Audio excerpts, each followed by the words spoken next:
the light slowly rises.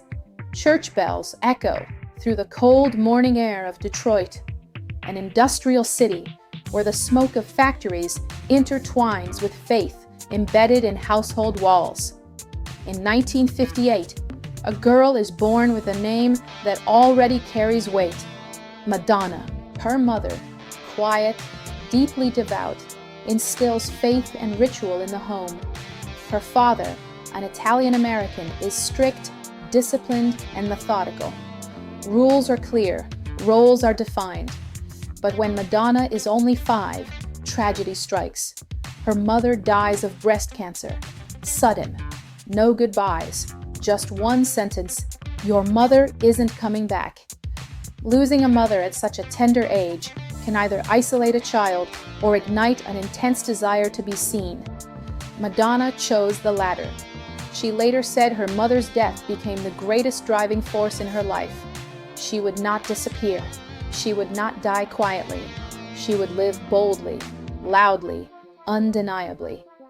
Her father remarries. A stepmother enters the picture, but the void remains. Madonna channels her need to be noticed into school, excelling academically, intelligent, disciplined, precise. But good is not enough. She wants more. She wants attention. She wants influence. She wants to be unforgettable.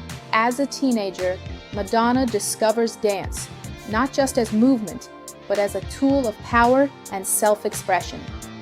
In a society where a woman's body is scrutinized or restricted, she decides to claim it as her own medium. Night after night, she listens to Aretha Franklin, learning the power of the female voice, the way emotion can command attention. From David Bowie, she learns that identity is fluid. One can be reborn multiple times. Detroit's underground clubs, especially queer spaces, become her laboratory of freedom. She experiments with style, persona, and presence. Shock and controversy become her vocabulary.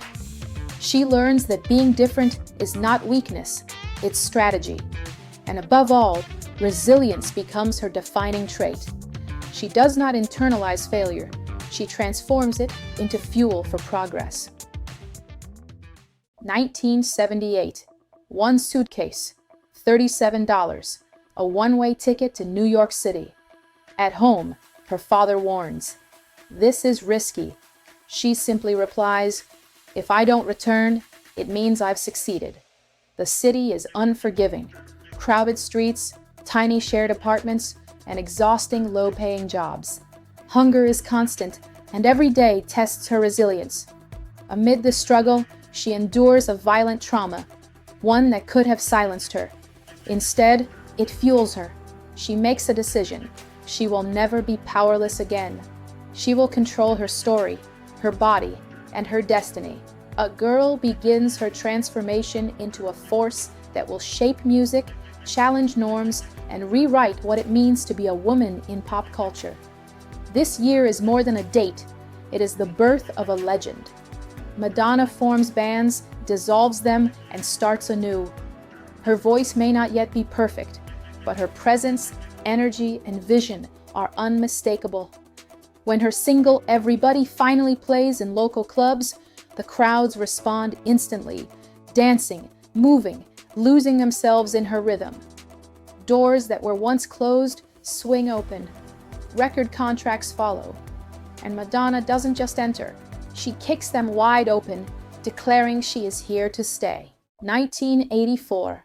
MTV's broadcast of Like a Virgin shocks the world. A wedding dress, provocative movements, and a declaration of female sexual autonomy. At a time dominated by Michael Jackson and Prince, Madonna rewrites the rules of pop. With Like a Virgin, she becomes the central figure in pop culture. Then comes Like a Prayer, a fusion of faith, race, and desire that stuns audiences. The Vatican condemns it. Advertising contracts are canceled. Sales skyrocket. Madonna learns early. In the media age, controversy can be currency, but only if the narrative is controlled, and she is always in control. In 1985, she marries Sean Penn, a turbulent, passionate relationship under media scrutiny.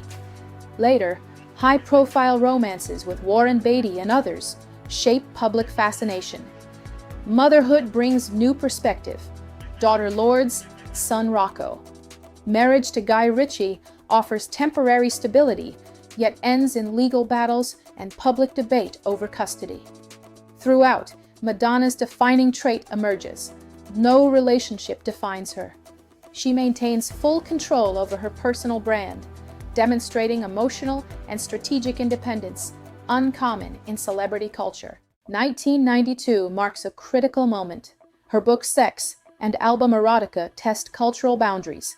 Critics lash out, sales drop. Many would crumble. Madonna adapts. She reinvents herself strategically, emerging stronger. She stars in Evita, earning a Golden Globe. With Ray of Light in 1998, she explores spirituality, electronic music, and personal growth, earning multiple Grammys. Her trajectory proves she thrives, not by avoiding controversy, but by transforming it into opportunity. Madonna has sold over 300 million records worldwide. Multiple Grammys, Golden Globes, and international accolades adorn her career. Her tours rank among the highest grossing in history. In 2008, she is inducted into the Rock and Roll Hall of Fame. But beyond numbers lies a deeper mastery. She is a case study in personal brand management. From contracts to production, from creative direction to market strategy, Madonna's business acumen sets her apart from peers. She controls her narrative, her music, and her image with surgical precision. For Madonna, the stage is never just a place to sing. It is a battlefield, a canvas, a place to assert power and tell stories. Every performance is meticulously orchestrated, yet feels spontaneous. She fuses choreography, costumes, lighting, and narrative into immersive, unforgettable experiences. Her tours, Blonde Ambition, Confessions, Sticky and Sweet, transform concerts into multi-sensory spectacles. She experiments with aerial rigging, rotating stages, elaborate props, and multimedia projections. Each gesture, outfit, and lyric is calculated to evoke emotion, provoke thought, and challenge expectations. Madonna's connection with her audience is strong and intentional. She looks directly at her fans, plays with them, and brings them into an experience that feels both personal and big. Behind the glamour, she is a perfectionist, spending hours rehearsing, training her voice, and carefully timing every moment on stage. Her performances show two sides: vulnerability and strength, innocence and boldness. She turns sensuality into art, spirituality into a show, and controversy into conversation. On stage, she is always in control of her body, her voice, the audience, and the story. She doesn't just perform, she creates entire worlds, turning herself into a living, evolving work of art that captures the attention of millions. Madonna's enduring success boils down to three principles. Control the narrative. She never lets the media write her story. She authors it herself.